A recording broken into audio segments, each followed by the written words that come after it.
কখনো কি ভেবেছেন -50°C তাপমাত্রায়ও বসবাস করা সম্ভব? বাংলাদেশে যখন 7°C কাঁপুনি ধরে, তাহলে কেমন হবে সেই জায়গায় জীবনযাপন করা যেখানে নিঃশ্বাসেও বরফ জমে? শুনতে অদ্ভুত মনে হলেও পৃথিবীতে এমন এক জনগোষ্ঠী রয়েছে যারা এই তীব্র ঠান্ডা মোকাবেলা করে জীবনযাপন করে চলেছে বছরের পর বছর। এই তীব্র বরফের যাযাবর জাতিটির নাম হচ্ছে নেনেট সম্প্রদায়। কিভাবে তারা এই তীব্র ঠান্ডায় চরম পরিস্থিতির মাঝেও বেঁচে থাকে, কেমনই বা তাদের জীবনযাত্রা? ব্যতিক্রমধর্মী নেনেট সম্প্রদায় সম্পর্কে এমন সব জানা অজানা তথ্যই জানব বিশ্বপ্রান্তরের আজকের পর্বে।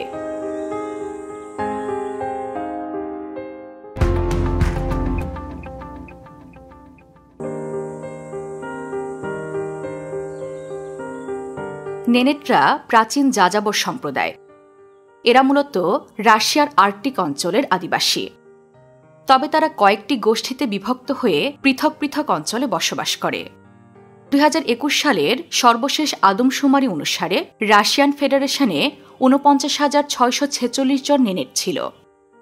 নেনেটদের ভাষা, সংস্কৃতি এবং বসবাসের স্থান আলাদা হলেও তাদের মধ্যে একটি গভীর সাংস্কৃতিক সম্পর্ক রয়েছে। নেনেটদের ভাষা ইউরালিক ভাষা পরিবারের অন্তর্গত। এই ভাষার দুটি প্রধান উপভাষা হচ্ছে তুন্দ্রা নেনেট এবং ফরেস্ট নেনেট। দুঃখজনক হলেও সত্য, ইউনেস্কো নেনেট ভাষাকে একটি বিপন্ন ভাষা হিসেবে চিহ্নিত করেছে। কারণ সাইবেরিয়ার বেশিরভাগ তরুণ এখনও নেনেট ভাষায় সাবলীল হলেও ইউরোপীয় রাশিয়ায় বসবাসকারী নেনেট তরুণরা রাশিয়ান ভাষায় কথা বলতেই বেশি পছন্দ করেন। ফলে নেনেট ভাষা বর্তমানে বয়স্ক প্রজন্মের মধ্যে সীমাবদ্ধ হয়ে পড়েছে। নেনেট গোত্রের জীবনযাপন নিয়ে অনেক অদ্ভুত গল্প রয়েছে। সেই গল্প জানতে হলে আমাদের যেতে হবে প্রায় 3,500 বছর আগে। সে সময় পৃথিবীতে ধীরে ধীরে বরফ যুগের প্রভাব কমে আসছিল এবং জমাট বরফ গলে অনেক এলাকা আবার মানুষের বসবাসের উপযোগী হয়ে উঠছিল। এই পরিবর্তনের সুযোগে উত্তর পূর্ব ইউরোপের কিছু গোত্র নতুন বসতি খুঁজতে বের হয়। তারা চলে আসে ইউরোপ ও এশিয়ার উত্তরের তুন্দ্রা অঞ্চলে, বিশেষ করে অব ও ইয়েনিসি নদীর পাশের বিস্তীর্ণ এলাকায়। এসব এলাকায় যারা বসতি গড়েছিল, পরবর্তীতে তারাই নেনেট নামে পরিচিত হয়ে ওঠে। নেনেট গোত্রের জীবনযাত্রা নিয়ে যুগ যুগ ধরে মানুষের মধ্যে রয়েছে নানা কৌতূহল। এদের প্রধান বসবাসের এলাকাগুলোর মধ্যে অন্যতম হল রাশিয়ার ইয়ামাল উপদ্বীপ। ইয়ামাল শব্দটির আক্ষরিক অর্থ পৃথিবীর শেষ প্রান্ত, এবং এই অঞ্চলটি রাশিয়ার সবচেয়ে উত্তরের অঞ্চলগুলোর একটি। এখানে বসবাসরত নেনেটরা বরফে ঢাকা অঞ্চল এবং সীমিত প্রাকৃতিক সম্পদের মধ্যে জীবনযাপন করে। এই নেনেট সম্প্রদায়কে একসময় সামুয়েড নামে ডাকা হতো। রুশ ভাষার এই শব্দের অর্থ সেলফ ইটার বা স্বভক্ষক, কিন্তু এটি একটি অপমানজনক শব্দ হিসেবে গণ্য হতো। বর্তমান সময়ে নেনেটরা নিজেদেরকে তাদের ভাষায় নেনেটস হিসেবে পরিচয় দিতে পছন্দ করে, যার অর্থ হল মানুষ। এই জনগোষ্ঠীর জীবনযাত্রা যেমন কঠিন, তেমনই চমকপ্রদ এবং ঐতিহ্যে ভরপুর। নেনেটরা সাধারণত বল্গা হরিণ পালনের মাধ্যমে জীবিকা নির্বাহ করে। তাদের জীবনে বল্গা হরিণ শুধুই পশু নয়, যেন সবকিছু। তাদের সমাজে যার কাছে যত বেশি হরিণ রয়েছে তাকে তত বেশি ধনী মনে করা হয়। এমনকি বিবাহের ক্ষেত্রেও হরিণ অত্যন্ত গুরুত্বপূর্ণ। জেনে অবাক হবেন, একজন নেনেট পুরুষকে যদি বিয়ে করতে হয় তাহলে তাকে পাত্রীর পরিবারকে যৌতুক হিসেবে অনেক বল্গা হরিণ দিতে হয়। নেনেটদের সংস্কৃতির আরও একটি মজার বিষয় হল কুকুর।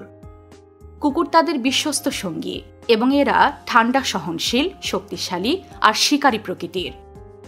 বরফে ঢাকা কঠিন পথে চলতে কিংবা শিকারী প্রাণী থেকে রক্ষা পেতে এই কুকুররা গুরুত্বপূর্ণ ভূমিকা পালন করে।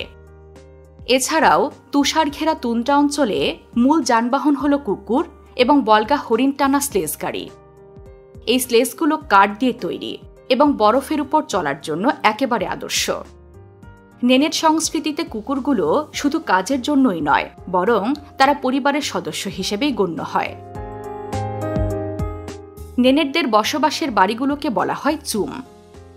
এই চুমের গম্বুজাকৃতির তাঁবু রয়েছে।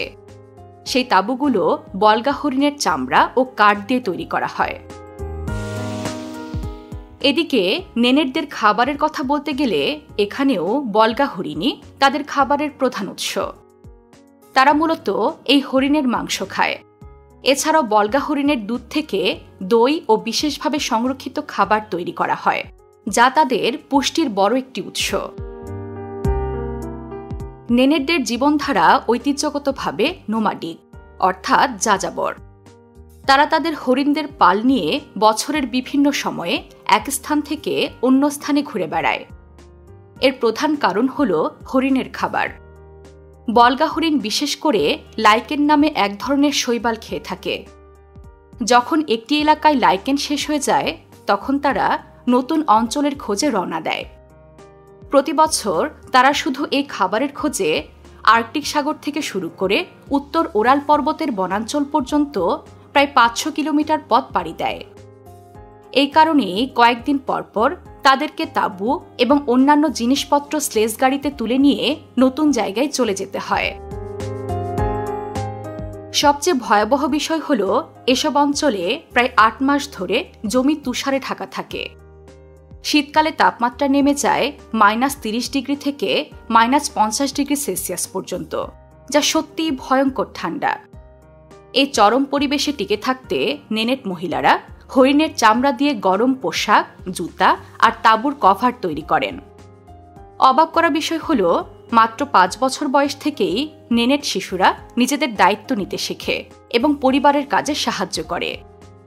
এদিকে নেনেটদের মধ্যে অনেকেই যাযাবর জীবনযাপন করলেও যাদের বলগা হরিণ নেই, তাদের জীবিকা নির্বাহের একমাত্র মাধ্যম হচ্ছে মাছ ধরা। তবে দিন দিন এই দুই ধরনের জীবনই কঠিন হয়ে উঠছে। এর একটি বড় কারণ হল, বলগা হরিণের চারণভূমিতে রাশিয়ার তেল ও গ্যাস ক্ষেত্র আবিষ্কার হয়েছে, যার ফলে সেখানে হরিণের খাদ্য সংগ্রহের আর কোনো উপায় নেই। এই বিষয়টি নেনেটদের ঐতিহ্যবাহী যাযাবর জীবনকে অনেক সময় দেশের অর্থনৈতিক উন্নয়নের পথে বাধা হিসেবে দেখা হয়। অন্যদিকে গ্যাসের পাইপলাইন নদীর ভেতর দিয়ে যাওয়ায় অনেক মাছও মারা যাচ্ছে, যা সরাসরি প্রভাব ফেলছে মৎস্যজীবী নেনেটদের উপর। এছাড়াও জলবায়ু পরিবর্তন তাদের জীবনে মারাত্মক প্রভাব ফেলছে। যেমন 2013 সালের ডিসেম্বরে অপ্রত্যাশিত বৃষ্টিতে এতটাই দ্রুত তাপমাত্রা কমে যায় যে বরফের উপর একটি পুরু স্তর তৈরি হয়, যার কারণে খাবারের অভাবে হাজার হাজার বলগা হরিণ মারা যায়। দুর্ভাগ্যজনকভাবে এ সময় অনেক নেনেট পরিবার তাদের সব হরিণ হারিয়ে বাধ্য হয়ে গ্রামে চলে আসে। ফলে তাদের প্রাচীন যাযাবর জীবন হুমকির মুখে পড়ে। এদিকে গ্রামাঞ্চলে নেনেটদের বেকারত্ব, মদ্যপান এবং আত্মহত্যা খুবই সাধারণ ঘটনা হয়ে দাঁড়িয়েছে। তরুণরা ভবিষ্যতের জন্য কোনো আশা ছাড়াই বড় হয়। এদিকে যারা তুন্দ্রা অঞ্চল ছেড়ে যেতে বাধ্য হয়েছে, তাদের হরিণ পালনের বাহিরে অন্য জীবিকা নির্বাহের উপায় এবং নিজেদের সাংস্কৃতিক পরিচয় বজায় রাখার জন্য নতুন পথ খুঁজতে হচ্ছে। তবে একটি ইতিবাচক বিষয় হল, যে কোনো চ্যালেঞ্জের মুখেও তারা চেষ্টা করছে নিজেদের সংস্কৃতি সংরক্ষণ করতে। যদিও অনেক কিছুই হারানোর পথে, তবুও নেনেট জাতিগোষ্ঠীর টিকে থাকার অদম্য লড়াই তাদের বিচিত্র ঐতিহ্যকে জীবিত রেখেছে। ব্যতিক্রমধর্মী এই জাতি এবং তাদের নিজস্ব ঐতিহ্য টিকে থাকুক, এই কামনায় শেষ করছি বিশ্বপ্রান্তরের আজকের পর্ব। বিশ্বের নানা প্রান্তে ছড়িয়ে থাকা এমন জানা অজানা তথ্য জানতে সাবস্ক্রাইব করুন বিশ্বপ্রান্তরে।